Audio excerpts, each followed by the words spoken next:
किसी ने क्या खूब कहा है कि सामाजिक बनिए। एक कहानी के माध्यम से सुनिएगा। एक चूहा एक कसाई के घर में बिल बनाकर रहता था। एक दिन चूहे ने देखा कि कसाई और उसकी पत्नी थैले से कुछ सामान निकाल रहे हैं। चूहे ने सोचा कि शायद कुछ खाने का सामान होगा। उत्सुकता बस देखने पर उसने पाया कि वह एक चूहेदानी थी। खतरा भापने पर उसने पिछवाड़े जाकर कबूतर को यह बात बताई कि घर में चूहेदानी आ गई है।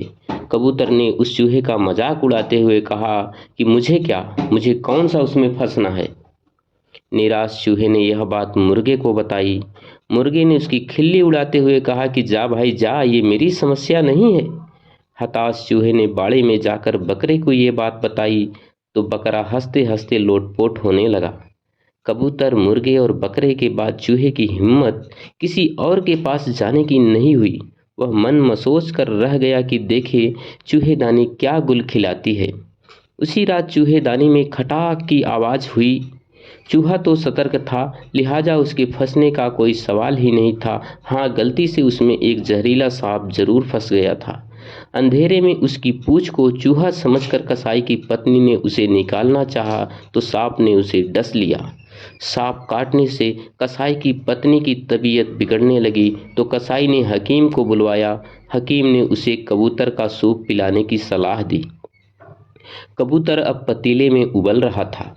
खबर सुनकर उस कसाई के कई रिश्तेदार उससे मिलने आ पहुंचे, जिनकी खातिरदारी के लिए अगले दिन मुर्गे को काटा गया।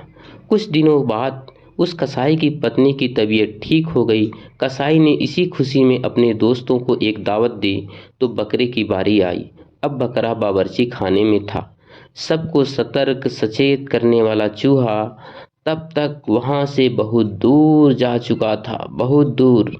अगली बार कोई आपको अपनी समस्या बताए और आपको लगे कि ये समस्या मेरी नहीं है तो रुकिएगा और दोबारा सोचिएगा।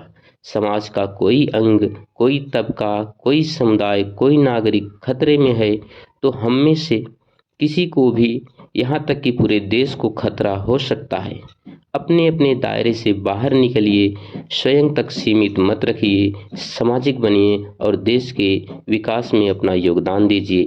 कहानी सुनने के लिए बहुत बहुत धन्यवाद।